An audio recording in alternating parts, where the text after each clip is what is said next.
Para el día que fue declarada constitucional la reforma judicial, opositores, especialistas y estudiosos ya habían dado todos sus argumentos de las consecuencias de esta enmienda, pero obviamente nadie fue escuchado. Por ejemplo, aquí estuvo el ministro de la Suprema Corte de Justicia de la Nación, Javier Lainez, el viernes 6 de septiembre. Advertía que la Corte estaba imposibilitada para reformar, para revisar siquiera la reforma judicial, pero que podría suspenderla en caso de encontrar irregularidades en el procedimiento de aprobación.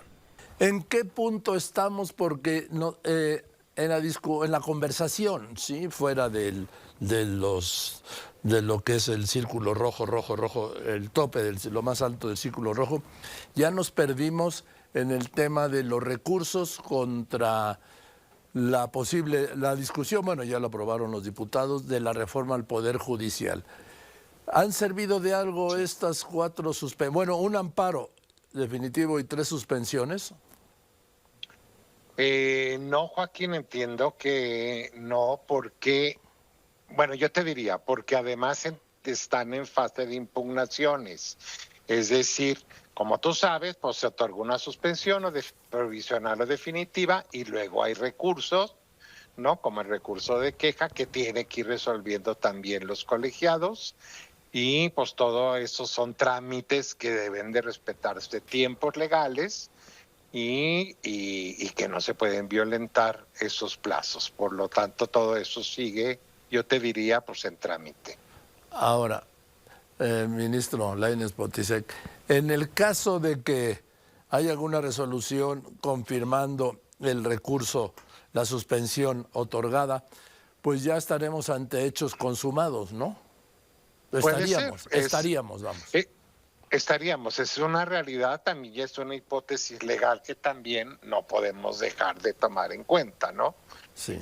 Lo que sí es importante, y creo que así está haciendo y así será, es que se actúe en el marco de la ley. O sea, no nada autoriza a brincarse procedimientos o a hacer caso omiso de los que ya, lo que está en la ley. Tenemos que dar el ejemplo. Y entonces eso que no quede duda que se va a respetar por todos. Ahora, ministro, yo tengo muchas dudas sobre esto, yo creo que como la mayoría. Sí. En el caso de que el miércoles se aprobara esta reforma al Poder Judicial, ¿hay algún recurso ante la Suprema Corte de Justicia de la Nación? A ver, fíjate, sí es una pregunta difícil porque luego yo te puedo contestar sí lo hay o no lo hay, pero una vez pues que se presenta, como hay situaciones inéditas, y dices, mira, yo no pensé que esto procediera, pero pues procedió y se intentó. Pero a ver, vamos así. Yo te diría, una acción de inconstitucionalidad pudiera ser promovida, pero seamos también, hablemos con la verdad. Contra la Constitución, sustantivamente, la jurisprudencia, lo que la Suprema Corte y los tribunales siempre han dicho, es que no procede, efectivamente, que el Poder Judicial no puede revisar un texto constitucional. No lo tenemos expreso en la Constitución. Déjame darte un ejemplo. Hay constituciones en el mundo que te dicen estos tal o cual artículo, por ejemplo, tal parte de la Constitución no es revisable. Nuestra Constitución no adopta ese sistema, no tiene artículos en específico que digan estos no se tocan, ¿sí? Por lo tanto, tendría que ser por interpretación. Pero hasta ahorita la jurisprudencia del Poder Judicial, de la Suprema Corte, ha sido no.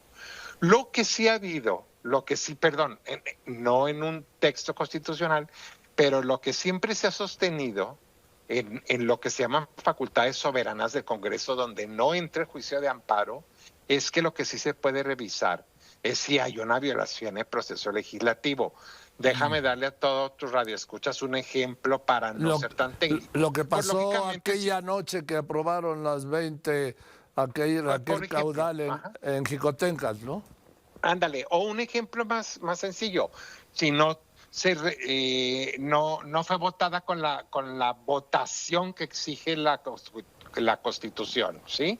Sí. Entonces, o no la aprobaron todas las legislaturas, apenas está en trámite y la publican y apenas iban 5 legislaturas. Eso son violaciones al procedimiento. Eso en principio sí es revisable por la Suprema Corte de Justicia o incluso por jueces o magistrados, ¿no? Porque el procedimiento, en este caso, pues sí tiene que ser acorde. Sería el colmo que si no se da la votación correcta o el quórum o la aprobación de las legislaturas, eso es muy distinto a analizar un texto constitucional y decir es inconstitucional. Por esos días, el INE aprobaba iniciar el proceso para la elección de ministros, jueces y magistrados, producto de la reforma judicial, pero sin que todavía estuvieran aprobadas las leyes secundarias, que con las reglas, sí, porque estaba la reforma al Poder Judicial a nivel constitucional, no estaban las leyes secundarias. Y yo preguntaba, ¿cuál era la prisa? Por eso hablé aquí con la presidenta del INE, Guadalupe Tadei, quien me dijo que tenían muy claro que había iniciado el proceso sin leyes secundarias, lo que era una responsabilidad del Congreso. ¿Cómo van a organizar esta elección si, por ejemplo, todavía no hay una ley reglamentaria que detalle? Porque con la simple reforma a la Constitución es imposible hacer esta elección, señora Tadei. Así es, Joaquín. Mira, efectivamente el día de ayer iniciamos, porque así lo mandata la Constitución. No es un tema caprichoso que haga o no haga el instituto, es un tema que tiene que acatar. En fin, la reforma está vigente desde el propio día de su publicación y un día después teníamos solamente 7 días para dar inicio con el proceso electoral y eso significaba iniciar con la etapa preparatoria del proceso. Pero tenemos contra que no existe una ley secundaria, Joaquín, en este momento, aunque entendemos que en el Congreso de la Unión debe estar trabajándose porque se dieron hasta 90 días para emitirla. Esperemos que lo hagan mucho antes para contar ya con la certeza jurídica que corresponde. Pero mientras eso ocurre, se le otorga al Instituto la facultad reglamentaria en la propia reforma, de tal suerte que tendremos que ir estableciendo la reglamentación para llevar a cabo este proceso electoral, en donde efectivamente estaremos eligiendo en todo el país magistradas, magistrados, ministros y ministras de la Suprema Corte, magistrados de la Sala Superior y de las salas regionales que corresponden a las 5 circunscripciones de carácter electoral con la que ya cuenta el país, y jueces y magistrados de circuito, jueces por su propia actividad en la materia, ya sea jueces penales, jueces civiles, jueces de lo familiar, jueces administrativos, todo esto que es su especialización. Eso lo tendremos que hacer. ¿Cómo lo vamos a hacer? En este momento, Joaquín, todas nuestras áreas, como ayer comentábamos en el propio inicio, pues este es todo un reto. Está el instituto partiendo de cero. Efectivamente es un proceso electoral más que se nos mandata realizar y tendremos que partir de lo que ya sabemos hacer, de lo que conocemos que funciona y funciona bien y haciendo los ajustes correspondientes a este proceso por primera vez que vamos a tener en la historia. Voy a otro corte y regreso con más. La renovación de la dirigencia de los despojos del PAN. Sí.